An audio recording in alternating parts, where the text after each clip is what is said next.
¿Cómo están? Buenas tardes. Vamos nosotros hoy a iniciar otro capítulo más acerca de la unidad 3. La unidad 3 viene a ser lo que se compone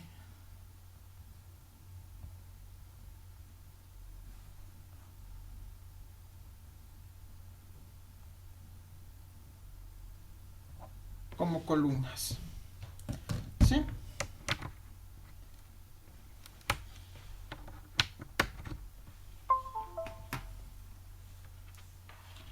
Listo. Entonces, aquí nosotros vamos a describir el comportamiento de las columnas. ¿Sí? Nosotros vamos a ver aquí el comportamiento.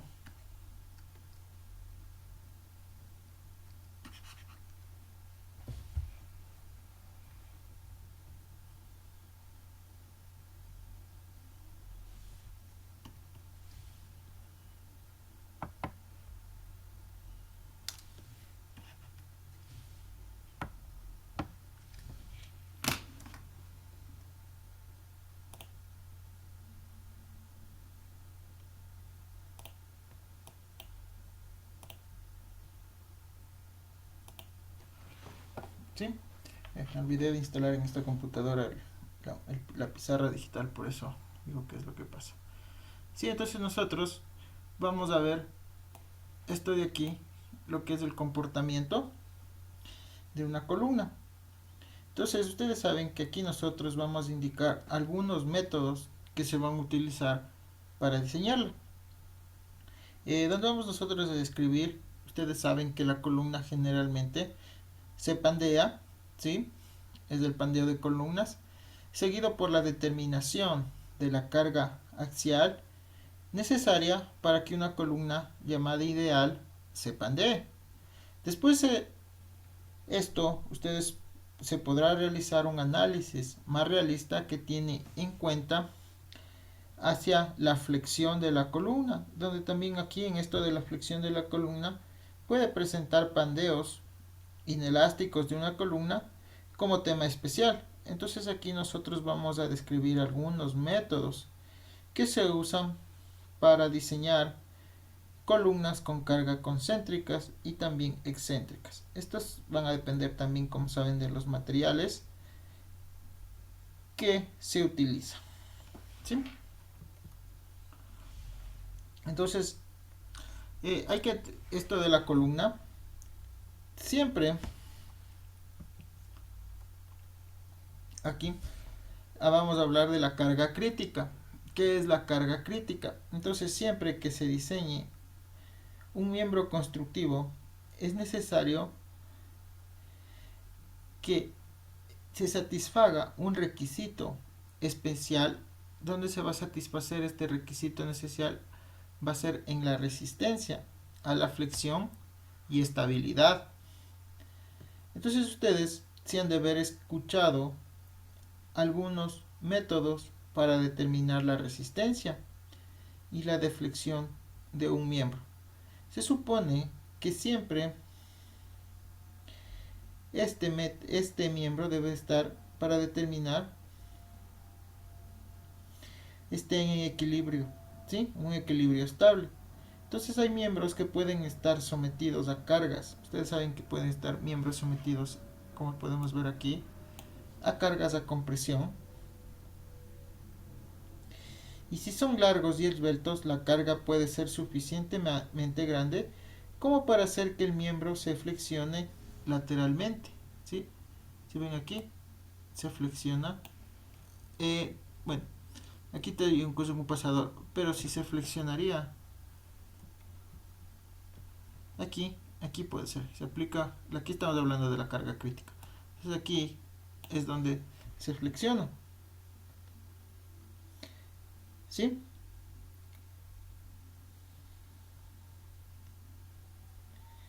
Entonces ustedes ven que ahí existe una flexión lateral o hacia los lados.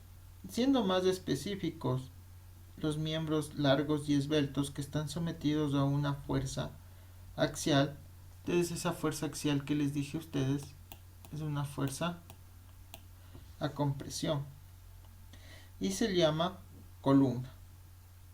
Y la deflexión lateral que se puede, o nosotros vemos aquí, esto nosotros lo vamos a llamar pandeo. ¿Sí? Entonces, con bastante frecuencia, el pandeo de una columna puede causar una falla repentina y dramática de una estructura o un mecanismo.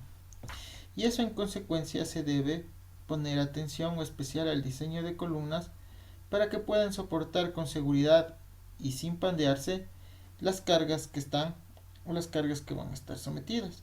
Entonces, como ustedes ven, aquí vamos nosotros a apreciar una carga axial máxima que puede soportar, o aquí están viendo esta de aquí, ¿sí? Que puede soportar una columna cuando está a punto de pandearse. Entonces ahí nosotros, cuando está a punto aquí así de pandearse, nosotros lo llamamos, así si ven aquí, nosotros lo llamamos como carga crítica, ¿sí? Entonces toda carga adicional hará que la columna se pandee y en consecuencia se flexione lateralmente, como ustedes pueden ver ahí en esa figura. Entonces, para comprender mejor la naturaleza de la inestabilidad, podemos imaginarnos nosotros un mecanismo de dos barras formados por las barras sin pesos, y estas van a estar articuladas. En el caso de acá, ¿sí? En el caso de aquí, ¿sí ven? Entonces aquí vemos un mecanismo de dos barras, formado por las barras sin peso, rígidas y articuladas en sus extremos. Entonces cuando las barras se ponen en posición vertical, el resorte que tiene una rigidez K, ¿sí? Este resorte que tiene una rigidez K no está deformado, y en una fuerza vertical pequeña, si ven aquí que aplicamos esta fuerza P, esta fuerza vertical pequeña se aplica sobre un extremo de una de las barras. Entonces se puede romper esta posición de equilibrio desplazando el pasador que ustedes pueden ver aquí. Si ven, este pasador se desplaza y entonces ahí va a formar una pequeña cantidad. Entonces ahí ustedes podrían dibujar un diagrama de cuerpo libre de acuerdo a las articulaciones que se desplazan las barras. Entonces aquí el resorte va a producir una fuerza de restitución, ¿sí? O sea, aquí se produce una fuerza, ¿sí? Una fuerza de restitución que es igual a la constante de rigidez K por el desplazamiento o esa pequeña cantidad. Mientras que cuando aplicamos a una carga P, se va a desarrollar dos componentes, la fuerza en X, ¿sí? Vamos a tener una fuerza en X, ¿sí? Cuando tenemos esa fuerza en X va a ser igual a la fuerza por la tangente de θ y tienen que empujar el pasador. Entonces hay que estas de irle sacando en equilibrio. Entonces como θ es sumamente pequeño, la distancia se va entonces a que la fuerza de restitución, ¿sí? Entonces aquí vemos una fuerza de restitución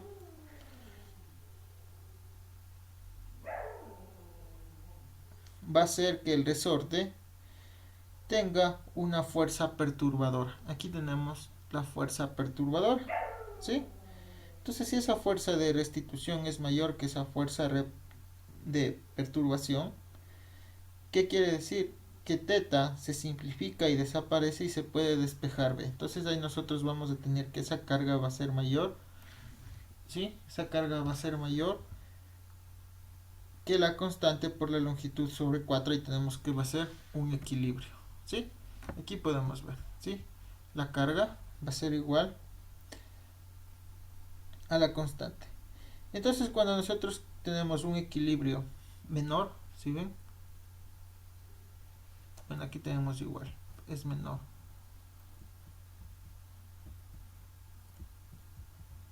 ¿Sí? Pero cuando tenemos nosotros en equilibrio, esa fuerza va a ser mayor que el coeficiente por la longitud sobre 4.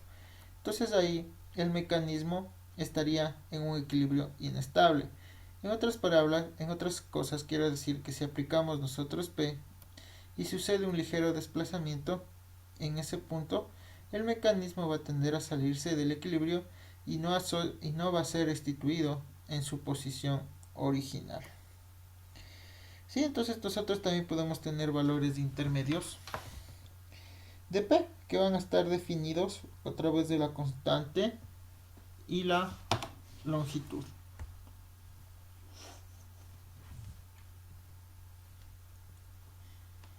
Entonces cuando se presentan estas cargas, en un caso de un mecanismo que está en equilibrio neutro o indiferente, esto va a ser una carga independiente, ¿sí? Desplazamiento teta, que vamos nosotros a tener ese desplazamiento teta de las varas o ese ángulo, ¿sí? Entonces cualquier perturbación pequeña que reciba el mecanismo no hará que salga de equilibrio ni restituirá esa posición original. ¿En qué va a pasar aquí? Que las varas van a permanecer en posición flexionada, ¿sí? Entonces nosotros vamos a tener tres estados distintos de equilibrio que se van a presentar en forma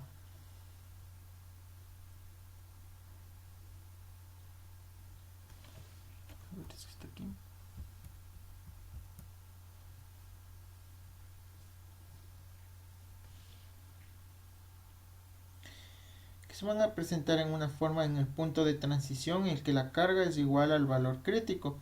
Ahí se llama esto punto de bifurcación. Entonces en ese punto el mecanismo estará en equilibrio para cualquier valor pequeño que tenga teta. Entonces cuando es medido a la derecha o a la izquierda de la vertical, físicamente esa fuerza de perturbación representa la carga a la cual el mecanismo está a punto de pandearse. Entonces es válido, entonces aquí podemos decir que es válido determinar este valor suponiendo que los desplazamientos son pequeños. Entonces, sin embargo, se debe comprender que esa carga crítica puede no ser el valor máximo de P. ¿Y esto que puede sostener el mecanismo? En realidad, ¿qué pasa? Si tenemos unas varas que son mayores, el mecanismo podrá tener una mayor deflexión antes que el resorte se comprima, ¿sí? Eso con respecto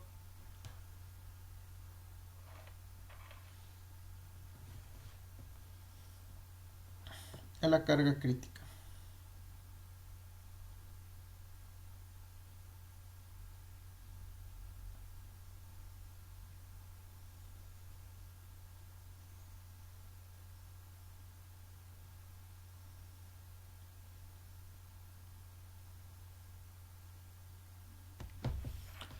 ¿Sí? Entonces nosotros vamos a ver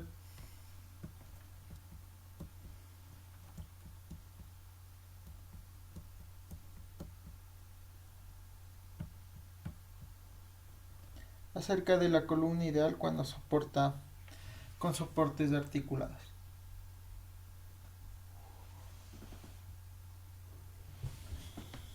Cuando tenemos nosotros secciones que van a determinar esto de la carga crítica de pandeo para una columna no articulada en sus extremos, ¿qué pasa? Que la columna se examinará en una columna ideal, lo que quiere decir que antes de cargarla es perfectamente recta y es de un material homogéneo, y que la carga se aplica pasando por un centroide de la sección transversal. Entonces además se supone que el material se comporta en formas lineales, elásticas, y que la columna se pandea a doble o en un solo plano. En realidad, ¿qué pasa? Que esto de las columnas, cuando tenemos unas columnas de rechura, ¿sí? De rechura, de la columna y la aplicación de la carga, el análisis que se va a hacer ahí es sobre una columna ideal. Entonces, ¿qué pasa ahí que se parece al que se usa para iniciar columnas inicialmente cuando vemos una columna que está torcida o las que tienen una aplicación excéntrica de carga?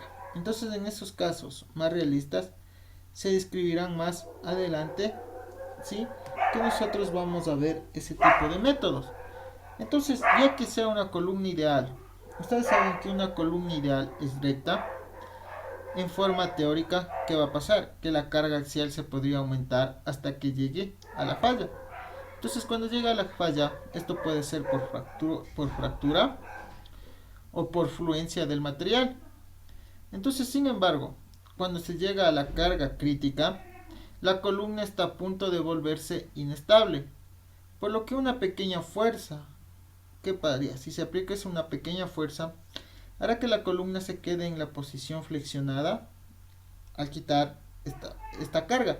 Entonces toda columna pequeña o que tenga una carga axial reducida respecto a la carga crítica va a permitir que la columna se enderece, y esto hace que aumente el pequeño, o sea, aumenta una pequeña parte de esto de la fuerza respecto a la carga crítica. Entonces aquí causará un aumento en la deflexión lateral. Entonces cuando yo digo que una columna permanece estable, ¿sí?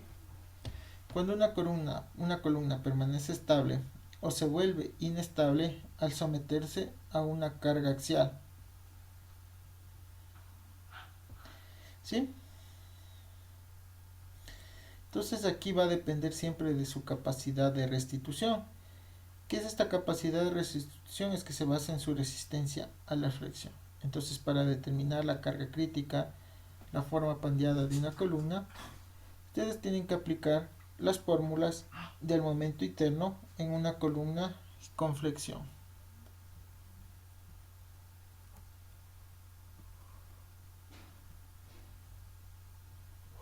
¿Sí?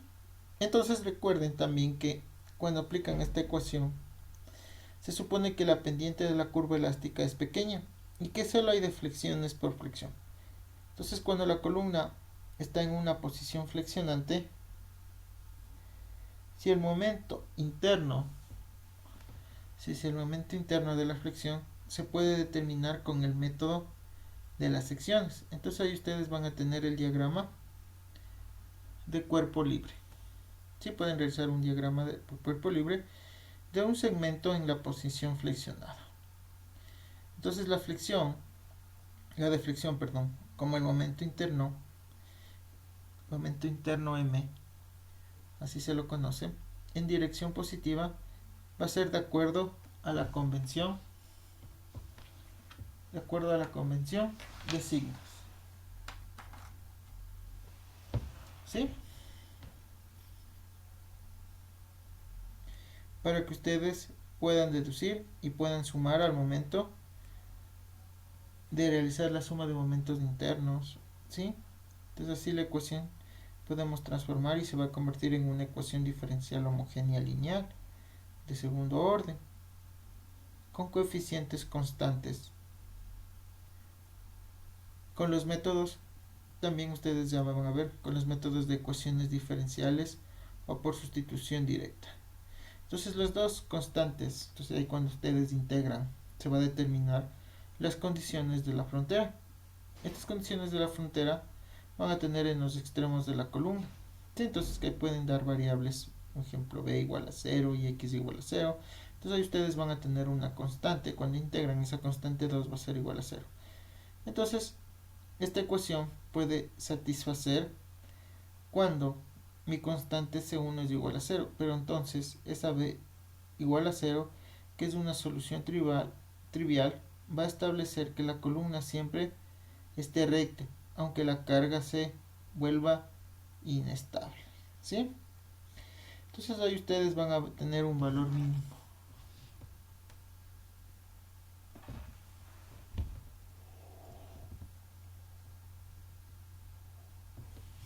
Cuando tienen ustedes un valor mínimo de P o de esa carga, vamos a tener, sí, cuando se tiene un valor mínimo, se tiene que N es igual a 1. Por lo que entonces la carga crítica en la columna se podemos nosotros ver o calcular a través a veces de la llamada carga de Euler por un matemático Euler, quien resolvió por primera vez este problema. Entonces, cuando existe una forma pandeada, nosotros vamos a tener una constante. Esta constante C1 va a representar la deflexión máxima. ¿Sí?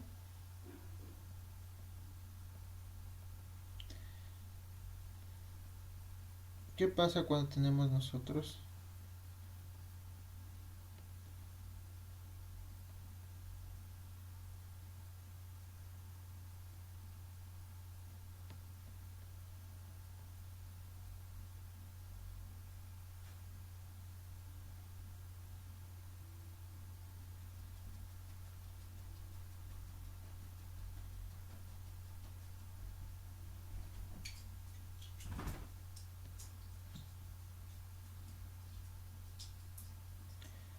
¿sí? Entonces, bueno, nosotros tenemos estas constantes, como les dije, van a representar unas deflexiones máximas, que es el punto medio de la columna. Entonces aquí no se puede obtener valores específicos de esa constante. Cuando ustedes integran van a tener una constante, según, porque se desconoce la forma de flexión exactamente de la columna. Entonces una vez cuando se pandea, se ha supuesto que esta deflexión va a ser pequeña. Entonces hay que tomar en cuenta que cuando yo digo en n, en una ecuación, va a representar la cantidad de ondas, sí, de ondas flexionantes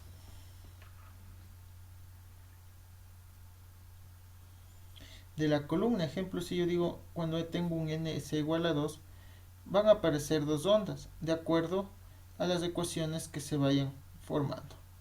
Entonces, como el mecanismo de dos barras, se puede representar las características de carga y de flexión de una columna ideal, ¿sí? Eso con respecto a esto de las columnas. También es importante que ustedes tengan en cuenta que una columna se pandea respecto al eje principal, ¿sí?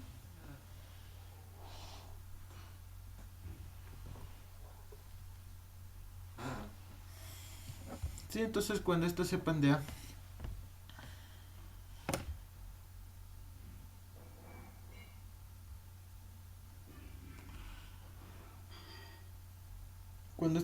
respecto al eje principal del corte transversal, hay que tener el menor momento de inercia. Por ejemplo, cuando tenemos una columna de sección transversal,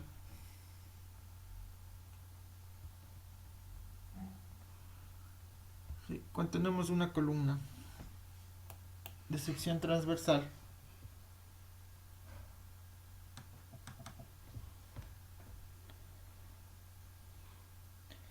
esta puede ser rectangular, entonces ahí se va a pandear respecto a los ejes donde vamos nosotros a realizar los cortes.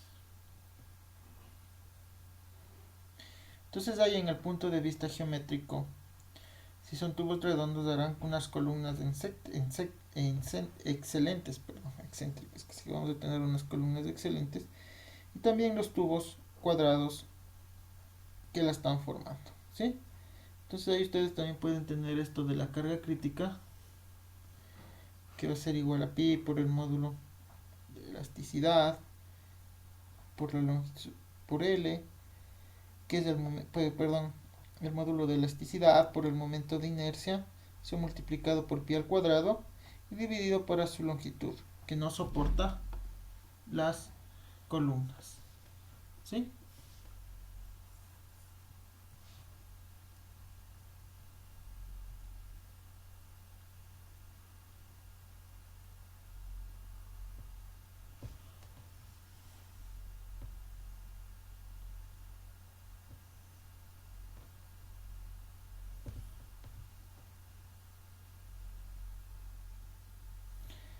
Entonces ahí también ustedes pueden escribir el diseño de formas que son expresadas para esos momentos de inercia, donde el momento de inercia es igual al área por el radio al cuadrado, ¿sí?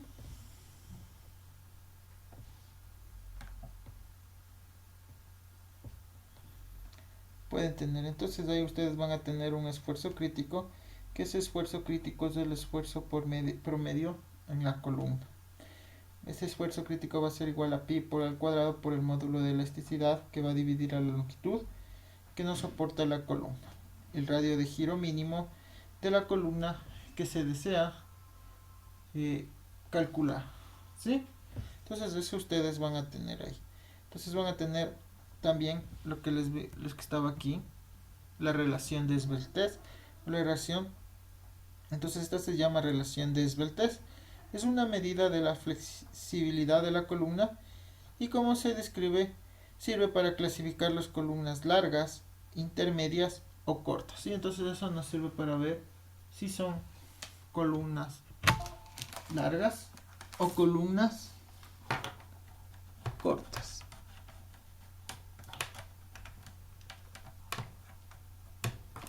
¿Sí? esta relación. Entonces, ahí se puede usar o se puede representar los esfuerzos críticos en función de su relación de esbeltez.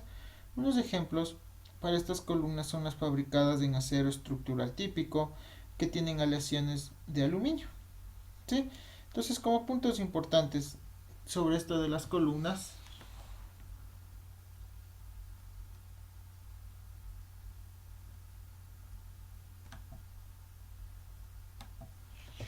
es que las columnas, ustedes saben, son miembros largos y esbeltos que están sometidos a cargas axiales. La primera. La carga crítica es la carga axial máxima que puede soportar una columna cuando está a punto de pandearse. Y esta carga va a representar los casos de equilibrios neutros. Una columna ideal es perfectamente recta al principio. Es de un material homogéneo y la carga se aplica cuando se pasa por el centroide de la sección transversal. También podemos decir que una columna con extremos articulados se va a pandear respecto al eje principal de la sección transversal, que tenga el mínimo momento de inercia. Y la relación de esbeltez, ¿sí?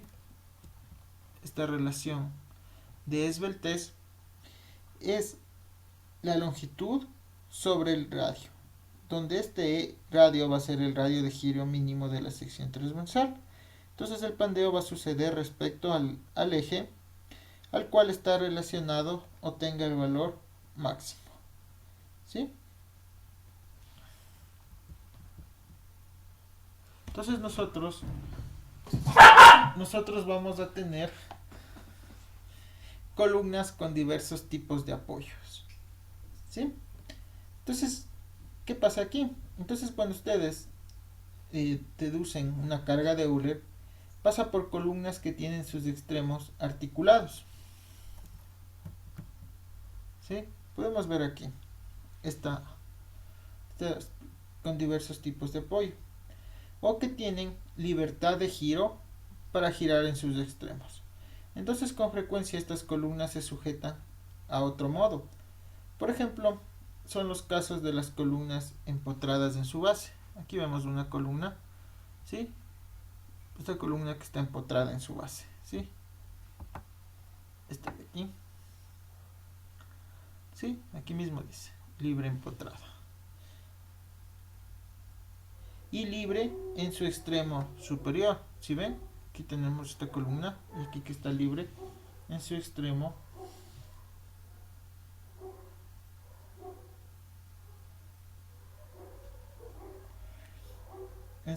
superior.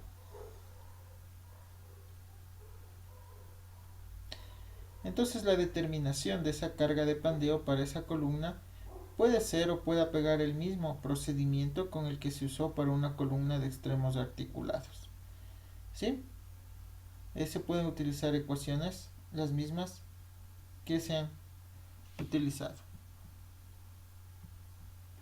También nosotros tenemos aquí lo que es la longitud efectiva. Esta fórmula de Euler fue deducida para el caso de una columna con extremos articulados o libres al girar.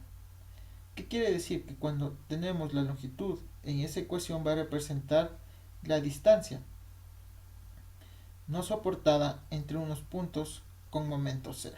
Entonces si la columna está soportada en otras formas, la fórmula de Euler se puede usar para determinar la carga crítica, siempre y cuando que esta longitud represente una distancia entre puntos con momento cero. Entonces ahí nosotros vamos a decir que esa distancia se llama la longitud efectiva de la columna. Esa longitud efectiva es de LE. No está aquí.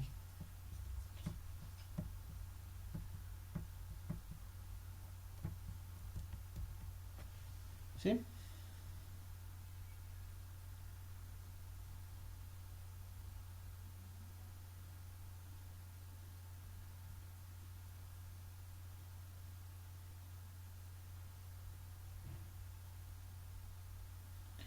También ustedes pueden encontrarse con fórmulas, no sé si han escuchado, se pueden encontrar con la fórmula de la secante.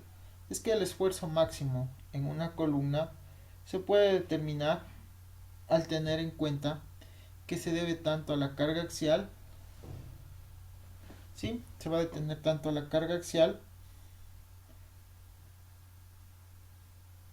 como también a los momentos. Entonces ahí ustedes pueden calcular el momento máximo que está sometido en un punto medio de la columna. Entonces cuando ustedes quieran hacer un diseño, tienen que determinar la relación de excentricidad. Entonces, como puntos importantes sobre esto que les acabo de dar, sobre estos dos temitas, debido a las imperfecciones en la fabricación o en aplicaciones de estas cargas, una columna nunca se va a pandear repentinamente. En vez de ello va a comenzar a flexionarse primero. Entonces cuando se aplica la carga a una columna se relaciona con su deflexión en forma no lineal, por lo que no se aplica el principio de la superposición. Entonces a medida que esto va aumentando la relación de esbeltez, las columnas con carga excéntrica tienden a fallar en la carga de Euler, de pandeo, ¿sí?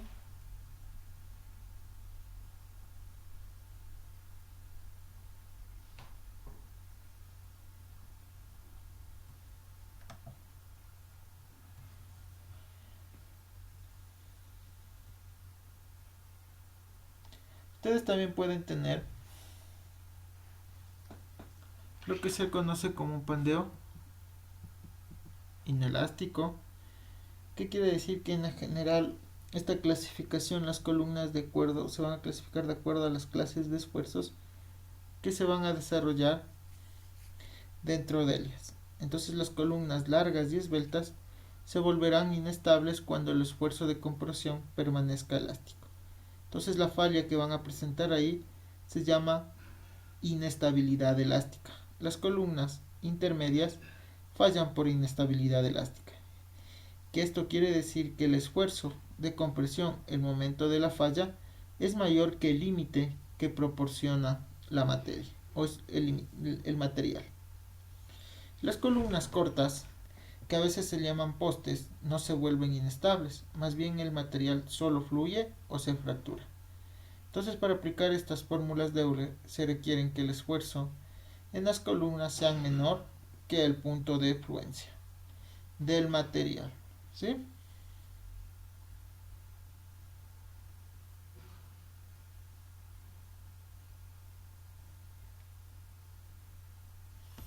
Como pueden ver aquí,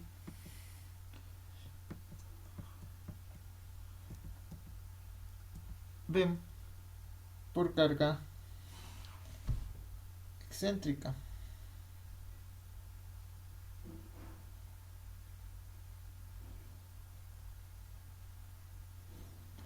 ¿Qué es esto de la carga excéntrica? En ocasiones se puede necesitar que una columna soporte una carga y ésta actúe en su orilla o sobre el soporte, ¿sí? Por un soporte angular fijo a su orilla, ¿sí? Entonces del momento de flexión debido a la carga excéntrica se debe tener en cuenta para diseñar columnas. Entonces hay varias formas aceptables para hacer en la práctica cómo podemos realizar estos métodos más comunes. Nosotros podemos usar o tener el uso de las fórmulas disponibles para columnas, la distribución de esfuerzos que actúan sobre el área transversal de una columna, sí, como también podemos ver o determinar a partir de la fuerza axial como del momento de flexión. Entonces, un perfil típico de esfuerzo, si en su forma conservadora se supone que toda sección transversal está sometido a esfuerzos uniformes máximos. Entonces aquí se determina a través de la ecuación del esfuerzo máximo.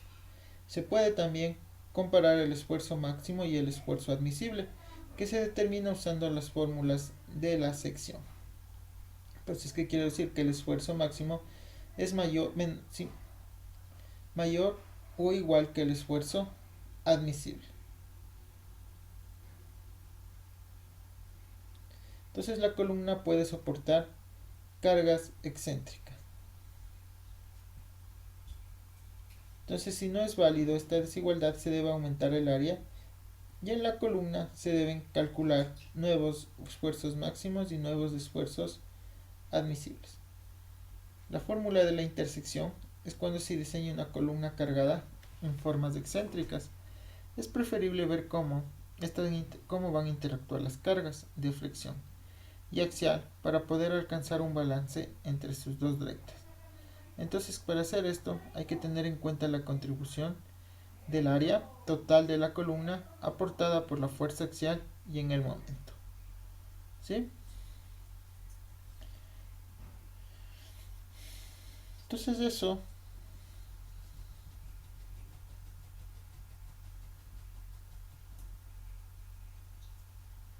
ha sido les voy a dar, aparte de la excéntrica, ustedes también van a poder encontrarse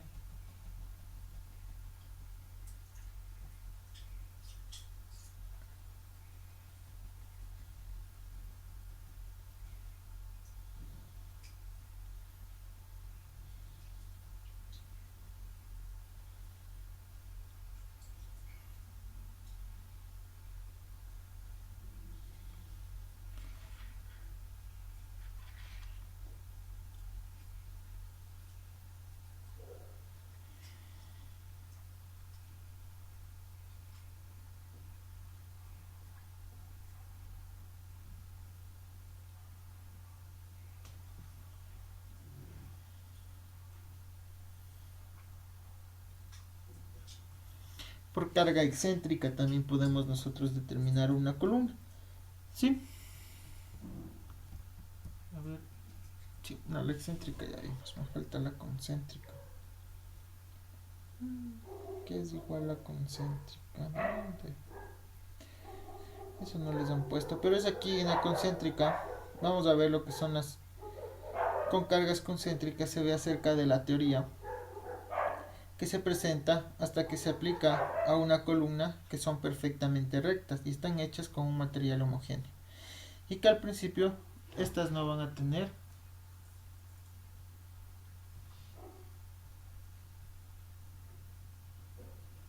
¿sí?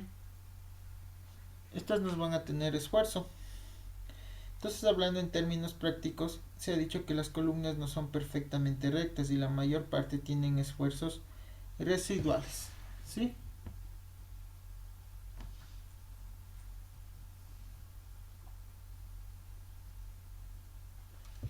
Estos tienen esfuerzos residuales debido a que más que nada al enfriamiento no uniforme durante su fabricación. También los soportes de las columnas son menos exactos y los puntos de aplicación y las direcciones de estas cargas.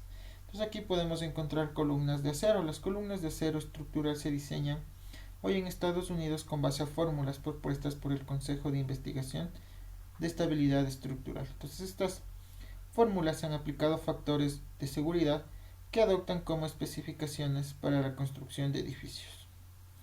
Sí, también nosotros tenemos las columnas de aluminio. El diseño de estas columnas de aluminio estructurales, que lo vi por aquí está, columnas de acero, columnas de aluminio, sí, que lo especifica la Asociación de Aluminio, y usan tres ecuaciones de estas para aplicar y determinar intervalos de relación de esbeltez. Entonces, y las columnas de madera. Las columnas nos sirven para la construcción en madera y se diseñan en Estados Unidos en base a la fórmula que se publican en la Asociación Nacional de Productos Forestales o el Instituto Americano de Construcción en Madera, AITC, ¿sí?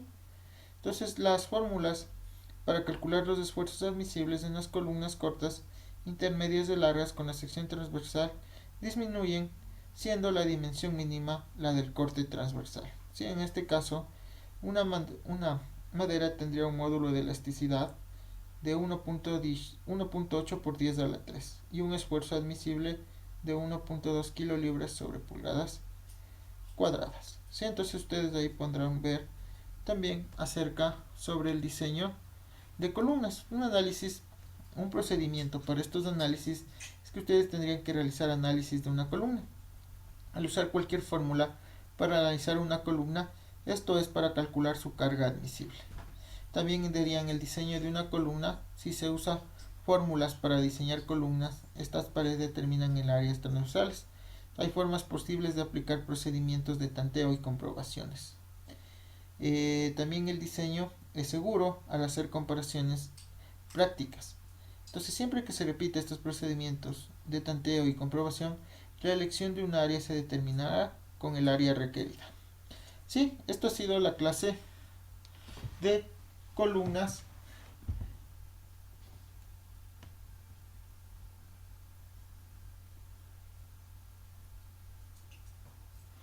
Sí, esto ha sido la clase de columnas del día de hoy. ¿Hay alguna pregunta sobre esta clase para dejar por concluido?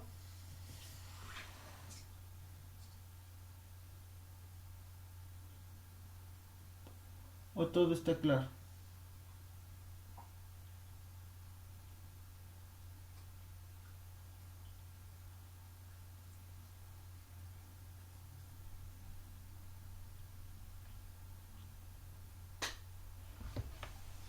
Todo.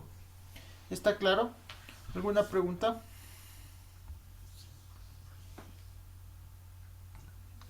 Ah, bueno, eso ya es con el link del grupo de WhatsApp. Ya de ustedes.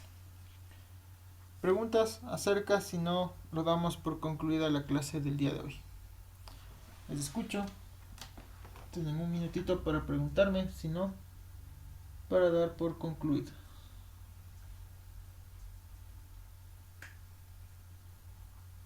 Profesor, tengo una duda con las tareas. Dígame.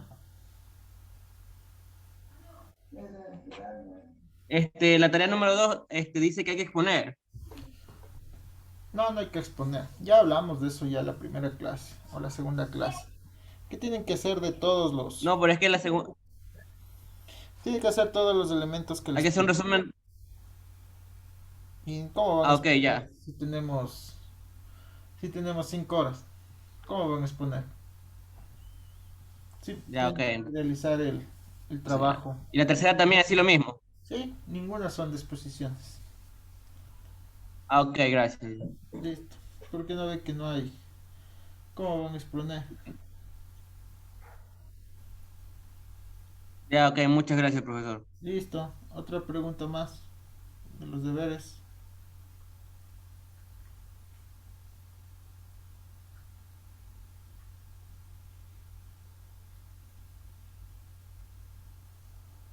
¿O todo está perfecto? ¿Sí? ¿Algo más? Si no, damos por concluida la clase y nos volveríamos... El martes sería nuestra última clase para ver el último tema. Sí, si no hay más, me despido. Que pasen bien. Buenas noches. Gracias, ingeniero.